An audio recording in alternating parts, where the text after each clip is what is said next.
तो नमस्कार, स्वागत है आज की क्लास में। आज की क्लास बहुत ही इंपॉर्टेंट होने वाली है क्योंकि याद रखिएगा, जिनको भी लगता है कि यूपी टेट उनके प्रिपरेशन जो है कंप्लीट हो चुकी है, तो आज की क्लास ईवीएस में उनके भ्रम टूटने वाले हैं। क्योंकि आज की क्लास 30 प्रश्नों की रखी गई है, जिसमें आप लोगों का टारगेट होगा 20 प्रश्नों का या फिर 25 प्रश्नों का।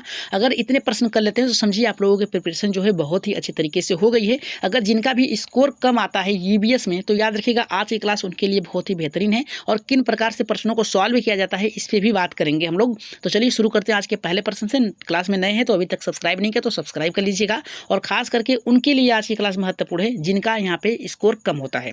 तो यहाँ पे बात करेंगे पहले प्रश्न से। आपका पहला प्रश्न क्या कर रहा है कि विश्व जैव विविधता दिवस कब मनाया जाता है। तो पहला 22 मार्च, दूसरा 22 मई, तीसरा कह रहा है कि 22 अप्रैल, चौथा कह रहा है कि यहाँ पे 5 जून। तो यहाँ पे राइट आंसर जाएगा आपका 22 मई के साथ जाएगा। संयुक्त राष्ट्र संघ ने जैव विविधता के मुद्दों को समझ और जागरूकता बढ़ाने के लिए 22 मई को अंतर्राष्ट्रीय जैव विविधता दिवस घोषित किया था। याद रखिएगा कब घोषित किया था, 22 मई को जैव विविधता दिवस घोषित किया गया था अंतर्राष्ट्रीय मुद्दों पे। यहाँ पे बात करेंगे, नेक्स्ट प्रश्न है आपका। यहाँ पे लास्ट में हम उन टॉपिक्स पे बात करेंगे किस प्रकार से आप यूपी टेट क्रैक कर सकते हैं। तो क्रैक करने के लिए लास्ट तक बने रहिएगा, क्योंकि आज के लास्ट में आप लोगों को बताया जाएगा किस प्रकार से आपको प्रिपरेशन करनी है और कौन से ऐसे बुक हैं और कौन से ऐसे टॉपिक्स हैं जिससे पढ़कर आप 120 प्लस ला सकते हैं यूपी टेट में।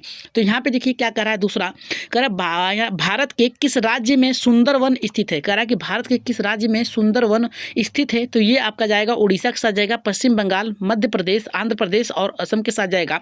तो यहाँ पे राइट आंसर की अगर हम बात करें, पश्चिम बंगाल के साथ जाएगा। राइट आंसर ऑप्शन नंबर यहाँ पे दूसरा सही होगा, क्योंकि यहाँ पे सुंदरवन दुनिया का सबसे बड़ा डेल्टा और गंगा और ब्रह्मपुत्र नदियों द्वारा बनाया गया है और ये पश्चिम बंगाल में स्थित है, जिसे रॉयल बंगाल टाइगर के लिए भी प्रसिद्ध यहाँ पे माना जाता है। पश्चिम बंगाल में इसे किस लिए जाना जाता है, यहाँ पे रॉयल बंगाल टाइगर के लिए। और ये स्थित कहाँ है सुंदरवन डेल्टा, ये स्थित है आपका पश्चिम बंगाल में। नेक्स्ट प्रश्न की तरफ आगे बढ़ेंगे, जो कि बहुत ही अच्छा प्रश्न है। ये हमारा प्रश्न कर रहा है कि वायुमंडल में ऑक्सीजन गैस की मात्रा कितनी है। ये यूपी टेट में याद रखेगा, यूपी टेट में 3 बार पूछा जा चुका है कि वायुमंडल में ऑक्सीजन गैस की मात्रा कितनी है। 78% है, 21% है, 0.03% है या फिर 1% है।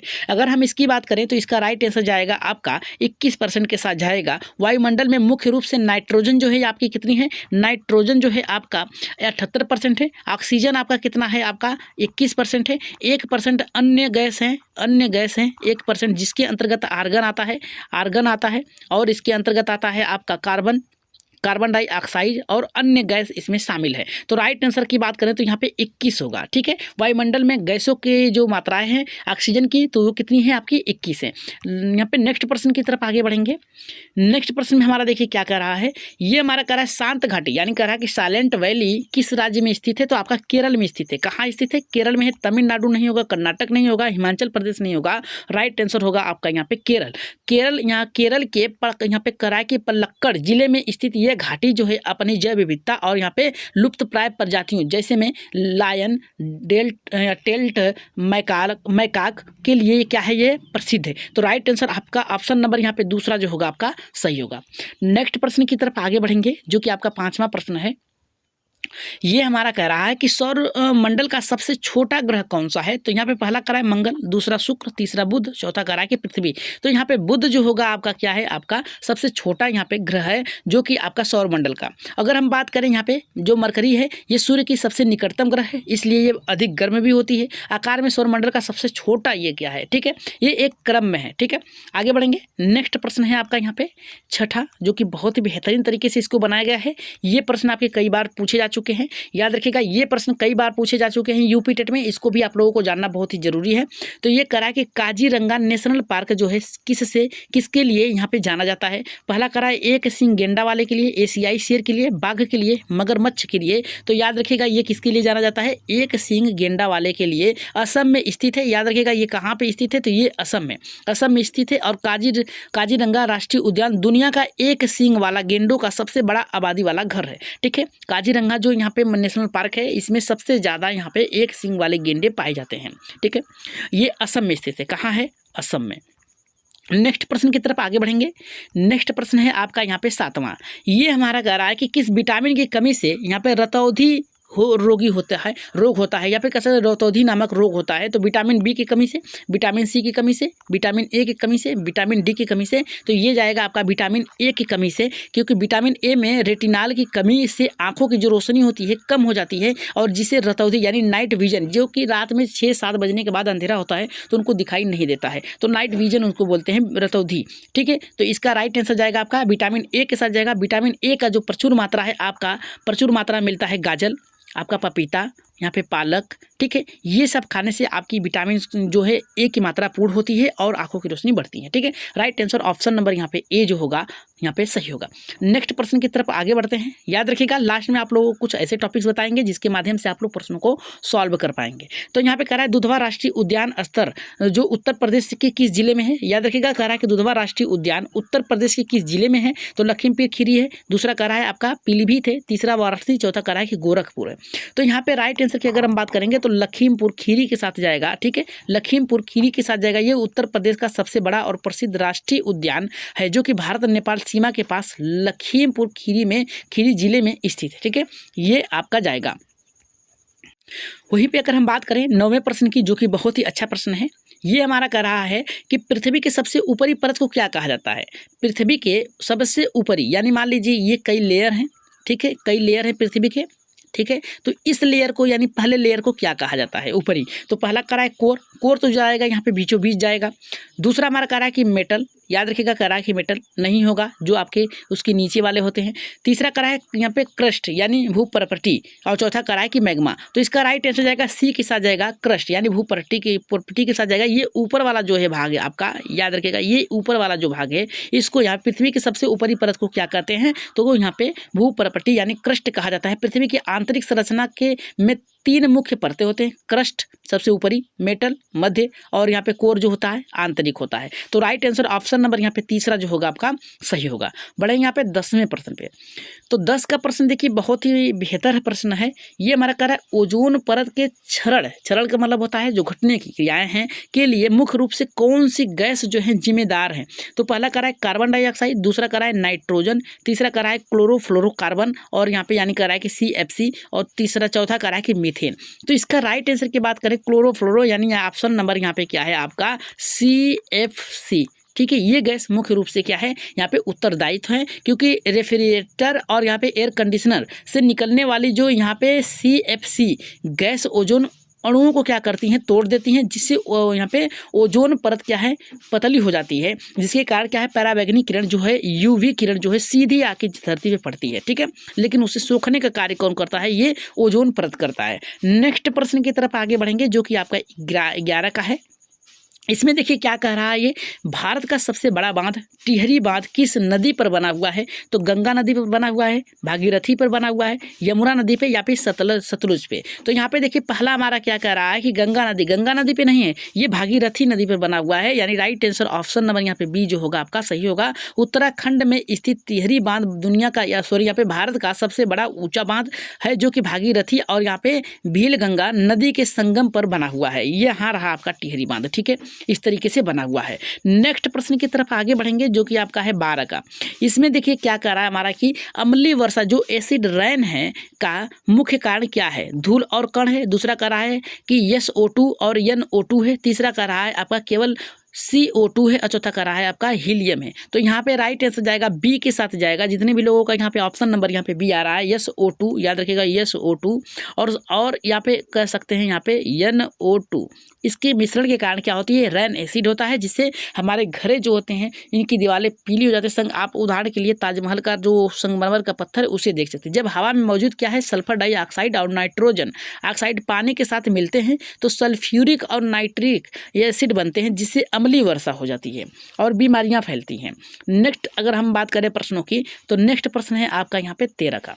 ये कह रहा है कि राज्यसभा का पदेन सभापति कौन होता है, तो यहाँ पे कह रहा है आपका राष्ट्रपति, उपराष्ट्रपति, और यहाँ पे कह रहा है कि प्रधानमंत्री, और यहाँ कह रहा है मुख्य न्यायाधीश। यानी इस कुर्सी पे बैठने वाले को क्या कहा जाता है, तो ये उपराष्ट्रपति। याद रखिएगा उपराष्ट्र, भारतीय संविधान के अनुसार भारत का उपराष्ट्रपति सभापति पदेन पद यानी एक्स ऑफिसो चेयरमैन पर बैठता करता है, यानी यहाँ पे बैठ के सभी लोगों की क्या करता है, बातों को सुनता है। तो राइट आंसर ऑप्शन नंबर यहाँ पे दूसरा आपका क्या होगा, यानी बी ऑप्शन क्या होगा आपका सही होगा। नेक्स्ट प्रश्न की तरफ आगे बढ़ते हैं। यहाँ पे नेक्स्ट प्रश्न है 14 का।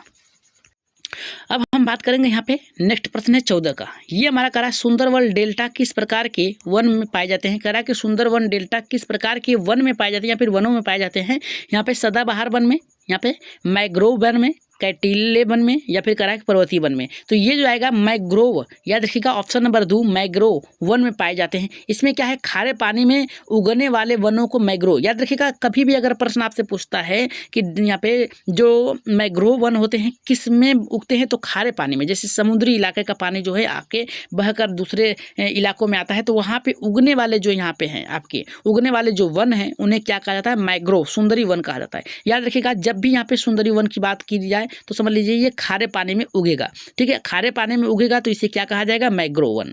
ठीक है, आगे बढ़ेंगे। नेक्स्ट प्रश्न है आपका जो कि बहुत ही सुंदर प्रश्न है। ये हमारा प्रश्न कर रहा है कि ग्रीन, यहाँ पे कह रहा है कि मफलर किससे संबंधित है, मृदा प्रदूषण से, वायु प्रदूषण से, ध्वनि प्रदूषण से, या फिर जल प्रदूषण से। तो यहाँ पे अगर हम ग्रीन मफलर की बात करें तो ये ध्वनि प्रदूषण से। ठीक है, किससे है, ध्वनि प्रदूषण से।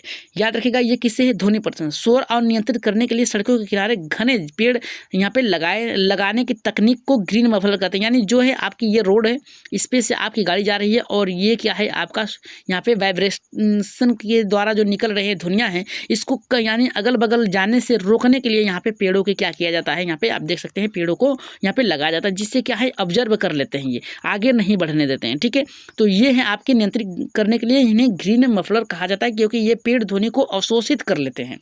नेक्स्ट अगर हम प्रश्न की बात करेंगे जो कि बहुत ही अच्छा प्रश्न है 16 का। ये हमारा कह रहा है कि रेड डाटा बुक कौन जारी करता है। तो WWF करता है, IUNC करता है, UNESCO करता है, और या फिर कह रहा है कि UNFEP करता है। तो यहाँ पे राइट आंसर बी के साथ जाएगा, UICN करता है, यानी अंतर्राष्ट्रीय प्रकृति संरक्षण संघ IUCN विलुप्त, जो यहाँ पे विलुप्त और खतरे के जो पौधे या जीव हैं उनको रेड डेटा बुक में क्या करता है, प्रकाशित करता है, और उन्हें बचाने के लिए, उन्हें संरक्षित करने के लिए कड़े उपाय निकालता है। नेक्स्ट अगर हम प्रश्न की बात करेंगे जो कि आपका है यहाँ पे 17 का। ये हमारा कह रहा है कि भारत की सबसे लंबी नदी कौन सी है, यानी यहाँ से निकल के आप देख सकते हैं इस तरीके से निकला है। ठीक है, तो सबसे लंबी नदी आपकी गंगा है। कौन सी है, गंगा है। भारत में बहने वाली सबसे लंबी नदी कौन सी है, गंगा है, जिसकी लंबाई लगभग 2525 किलोमीटर है। याद रखिएगा कितना है, यहाँ से यहाँ तक पहुँचने में इसे 2525 किलोमीटर लगता है। ठीक है, तो राइट आंसर ऑप्शन नंबर यहाँ पे ब्रह्मपुत्र, सिंधु और यहाँ पे गोदावरी नहीं होगा, राइट आंसर आपका जाएगा गंगा के साथ जाएगा। बढ़ेंगे यहाँ पे। नेक्स्ट प्रश्न है 18 का। बहुत ही अच्छे तरीके से इसको बनाया गया है। ये प्रश्न आप लोग गलत ना करिएगा। ये कह रहा है प्रकाश संश्लेषण की दर किस रंग के प्रकाश में सबसे अधिक होती है। तो बैगनी में होती है, नीले में होती है, लाल में होती है, या फिर हरा में होती है। तो याद रखिएगा लाल रंग में होती है। किसमें, लाल रंग में ये प्रकाश संश्लेषण की दर की रंग जो होती है प्रकाश में सबसे अधिक होती है। लाल जो रंग होते हैं यहाँ पे पौधे लाल और नीले प्रकाश की सबसे अधिक अवशोषित करते हैं, लेकिन प्रकाश संश्लेषण की दर लाल प्रकाश में ही सर्वाधिक होती है। यानी ज़्यादा संश्लेषण किसमें होगी इनकी, तो ये होगी आपकी लाल। याद रखिएगा किसमें, लाल रंग में। ठीक है, लाल रंग में। आगे बढ़ेंगे। नेक्स्ट प्रश्न है यहाँ पे आपका 19 का, जो कि बहुत ही अच्छा प्रश्न है। ये हमारा कह रहा है पीरियल ग्रंथि कहाँ स्थित होती है। तो यकृत में होती है, मस्तिष्क में होती है, गुर्दे में होती है, गले में होती है, या फिर यहाँ पे ये ऑप्शन फिर से आ गया है, गले में होती है, तो इसका जाएगा मस्तिष्क में। यहाँ पीरियल ग्रंथि होती है जो आपको सांकेतिक करती है, तो यहाँ पे मस्तिष्क में होती है। कहाँ होती है, मस्तिष्क। ये मस्तिष्क केंद्र में स्थित होती है। एक छोटी ग्रंथि होती है जो आपके मेलाटोनिन हार्मोन का उत्पन्न करती है, और जो हमारी नींद के चक्र को क्या करती है, नियंत्रित करती है। तो राइट आंसर ऑप्शन नंबर यहाँ पे मस्तिष्क के साथ जाएगा, ये रही आपकी पीरियल ग्रंथि। ठीक है, आगे बढ़ेंगे। नेक्स्ट प्रश्न है आपका यहाँ पे 20वें का। ये प्रश्न हमारा करा, संविधान सभा ने राष्ट्रीय गान कब अपनाया था। तो पहला करा 26 जनवरी 1950, 24 जनवरी 1950, 15 अगस्त 1947। तो राइट आंसर 24 जनवरी 1950 ऑप्शन नंबर यहाँ पे किसके साथ जाएगा, आपका दूसरे के साथ जाएगा। भारत में राष्ट्रीय गान जन गण मन को संविधान सभा द्वारा और यहाँ पे आधिकारिक रूप से 24 जनवरी 1950 को क्या किया था, अपनाया गया था। नेक्स्ट प्रश्न की तरफ आगे बढ़ेंगे। नेक्स्ट प्रश्न है हमारा यहाँ पे कर रहा है, नेक्स्ट प्रश्न कर रहा है कि प्रोजेक्ट एलिफेंट यानी हाथी परियोजना कब शुरू किया गया था, 1973, 1992, 1986, 2002। तो यहाँ पे जाएगा 1992। कब जाएगा, 1992 में यहाँ पे प्रोजेक्ट एलिफेंट को शुरू किया गया था और ये हाथियों के संरक्षण और उनके आवास की रक्षा के लिए भारत सरकार ने फरवरी 1992 में यहाँ पे परियोजना की शुरुआत की थी। नेक्स्ट प्रश्न की तरफ आगे बढ़ेंगे। तो आप लोगों को बताना है किस राज्य में सबसे अधिक हाथी पाए जाते हैं। ठीक है, यहाँ पे देखिए क्या कर रहा है, किस महाद्वीप को श्वेत महाद्वीप कहा जाता है, तो एशिया, अफ्रीका, अंटार्कटिका और यूरोप। तो यहाँ पे राइट आंसर हो जाएगा अंटार्कटिका के साथ जाएगा। अत्यधिक ठंड और साल भर बर्फ की मोटी चादर से ढके होने के कारण अंटार्कटिका श्वेत महाद्वीप कहा जाता है इसे। ठीक है, यहाँ पे देखिए इस तरीके से क्या है, मोटी चादरें बिछी होती हैं। नेक्स्ट प्रश्न की तरफ आगे बढ़ेंगे। नेक्स्ट प्रश्न है आपका यहाँ पे 23 का। ये हमारा कह रहा है कि खरीफ की फसल कब बोई जाती है, अक्टूबर नवंबर में, जून जुलाई में, मार्च अप्रैल में या फिर दिसंबर जनवरी में। तो यहाँ पे जून जुलाई में खरीफ की फसल बोई जाती है, जून जुलाई में। ठीक है, खरीफ की फसलों में आपके मानसून की शुरुआत होती है जून जुलाई में बोई जाती है, जिसे अक्टूबर नवंबर में काटा जाता है। जैसे में धान और मक्का की बात कर रहे हैं, तो राइट आंसर की आपकी बात करें तो यहाँ पे जून और जुलाई में जाएगा आपका ऑप्शन नंबर यहाँ पे भी सही होगा। नेक्स्ट प्रश्न की तरफ आगे बढ़ेंगे हम लोग। नेक्स्ट प्रश्न बहुत ही अच्छा है। ये हमारा कह रहा है कि वायुमंडल की आर्द्रता यानी यहाँ पे कह रहा है कि ह्यूमिडिटी जो है मापने का यंत्र कौन सा है, बैरोमीटर है, हाँ यहाँ पे कह रहा है कि हाइग्रोमीटर है, थर्मामीटर है, यहाँ पे सिग्मोग्राफी है, ग्राफ है। तो यहाँ पे देखिए हाइग्रोमीटर जो होगा आपका राइट आंसर जाएगा, यानी ऑप्शन नंबर यहाँ पे 2 जो होगा आपका यहाँ पे भी आपका सही होगा। हवा में मौजूद यहाँ पे जल वाष्प या नमी की मात्रा के मापने के लिए यहाँ पे क्या किया जाता है, हाइग्रोमीटर का उपयोग किया जाता है। तो राइट आंसर ऑप्शन नंबर आपका क्या होगा, आपका यहाँ पे बी सही होगा, यानी दूसरा ऑप्शन क्या होगा आपका सही होगा। नेक्स्ट प्रश्न की तरफ आगे बढ़ेंगे। नेक्स्ट प्रश्न है आपका 25 का। ये हमारा देखिए क्या कर रहा है कि भारत में सर्वाधिक साक्षरता वाला राज्य कौन सा है, उत्तर प्रदेश, बिहार, केरला, तमिलनाडु। तो राइट आंसर जाएगा आपका केरला वाला। ठीक है, ऑप्शन नंबर यहाँ पे क्या होगा, केरला का सही होगा। और जितने भी पढ़े लिखे राज्य हैं वहाँ पे आप लोग समझ सकते हैं कौन सी सरकार नहीं है। ठीक है, इसके आगे मैं नहीं बोलूँगा, ये सिंबल आप देख कर समझ सकते हैं कि पढ़े लिखे राज्यों में इनकी सरकार नहीं है। ठीक है, जिन जिन राज्यों में इनकी सरकार है याद रखिएगा, ये बी ऑप्शन वाला जितने भी लोगों का, यहाँ पे बी ऑप्शन नहीं, बी जो लिखा है यहाँ पे कैप्टन में, इसको जिस भी राज्य में माना गया है वहाँ की जो रोजगार है, बेरोजगारी के चरम स्तर पे पहुँच गए। उदाहरण के लिए आप अब यूपी को देख लीजिए। ठीक है, 8 सालों से वैकेंसी नहीं आई है। कह रहा भारत में सर्वाधिक साक्षरता वाला राज्य अगर है तो कोई यहाँ पे केरला है। 2011 की जनगणना के अनुसार केरल भारत का सबसे साक्षर राज्य है, जिसकी साक्षरता दर लगभग 94% है। ठीक है, यहाँ पे राइट आंसर किसके साथ जाएगा, आपका केरल के साथ जाएगा। नेक्स्ट है आपका यहाँ पे, चैनल पे नए हैं तो सब्सक्राइब कर लीजिएगा, शेयर कर दीजिएगा। कह रहा है कि सुनामी शब्द किस भाषा से लिया गया है, चीनी, जापानी, अंग्रेजी, फ्रेंच। तो यहाँ पे जापानी शब्द से लिया गया है सुनामी शब्द। ठीक है, यहाँ पे सुनामी जो है यहाँ पे टिसुनामी एक जापानी शब्द है। यहाँ पे सु का अर्थ होता है बंदरगाह और नामी का अर्थ होता है लहर। ठीक है, तो ये किससे लिया गया है, आपका जापान से। नेक्स्ट अगर प्रश्न की बात करें 27 का, बहुत ही अच्छा प्रश्न है। ये कह रहा है कि परितंत्रिकी तंत्र में ऊर्जा का मुख्य स्रोत क्या है, एटीपी है, सूर्य का प्रकाश है, DNA है, या फिर करा कि RNA है। तो पारिस्थितिकी तंत्र में ऊर्जा का मुख्य स्रोत क्या है, सूर्य का प्रकाश है। यहाँ पे देख सकते हैं सूर्य का प्रकाश है। ठीक है, ये सभी को क्या करता है, संतुलित करता है। ठीक है, पृथ्वी पर ऊर्जा का प्राथमिक और सबसे बड़ा स्रोत क्या है, सूर्य है। सबसे बड़ा प्रकाश संश्लेषण के माध्यम से ये ऊर्जा प्राप्त करते हैं सूर्य के प्रकाश से। नेक्स्ट प्रश्न की तरफ हम आगे बढ़ेंगे, जो कि आपके डिस्प्ले पे दिख रहा है। ये कह रहा है हमारा यहाँ पे कपास की खेती के लिए सबसे उपयुक्त मिट्टी कौन सी है, तो जलोढ़ मिट्टी है, लाल मिट्टी है, काली मिट्टी है, लेटराइट मिट्टी है। तो याद रखिएगा काली मिट्टी जो है यहाँ पे आपके यहाँ पे जो आपके रुई यानी कपास यानी रुई की खेती बहुत ही अच्छी तरीके से होती है। काली मिट्टी को रेंगुन मिट्टी भी कहा जाता है और इसमें जल धारण करने की क्षमता अधिक होती है, जो कि कपास के लिए आर्द्रता यहाँ पे आदर्श होती है। नेक्स्ट प्रश्न है आपका, इसके बाद हम बात करेंगे किस प्रकार से आपको यहाँ पे प्रिपरेशन करनी है और किस प्रकार से यहाँ पे एग्जाम को क्रैक करना है। तो यहाँ पे कह रहा है टाइगर स्टेट के नाम से किस राज्य को जाना जाता है, तो यहाँ पे राजस्थान, मध्य प्रदेश, उत्तर प्रदेश, उत्तराखंड। तो यहाँ पे मध्य प्रदेश जो जाएगा आपका राइट आंसर होगा। मध्य प्रदेश में बाघों की संख्या सर्वाधिक होने के कारण इसे टाइगर स्टेट के नाम से जाना जाता है। राइट आंसर ऑप्शन नंबर यहाँ पे बी जो होगा आपका सही होगा। ठीक है, आगे बढ़ते हैं। यहाँ पे नेक्स्ट प्रश्न है, आज की क्लास का लास्ट प्रश्न है, इसका आंसर दीजिएगा और आपको अभी पता चलेगा किस प्रकार से प्रश्नों को सॉल्व करना है। तो यहाँ पे कह रहा है सीएनजी, सीएनजी का मुख्य घटक क्या है? मीथेन है, यहाँ पे इथेन है, मीथेन है, प्रोपेन है या फिर ब्यूटेन है।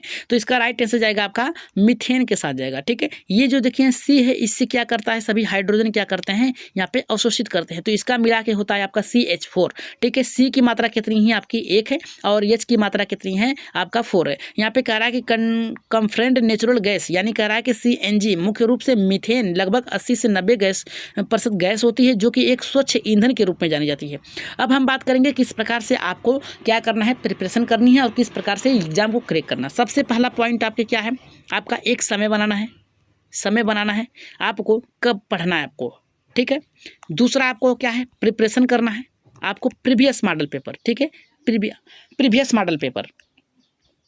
ठीक, तो यहाँ पे आपने देखा सबसे पहले समय, दूसरा प्रिपरेशन और तीसरा सबसे महत्वपूर्ण बात है प्रीवियस मॉडल पेपर को आप कम से कम दिन में 2 सॉल्व करें। कितने? 2 सॉल्व करें। और अच्छा यहाँ पे आप क्या करें, उसमें की पॉइंट ढूंढें। और सबसे अच्छी बात यह है कि उसको ढूंढें कि कौन सा प्रश्न कई बार आ चुका है, 3 बार 4 बार पूछ जा चुके हैं।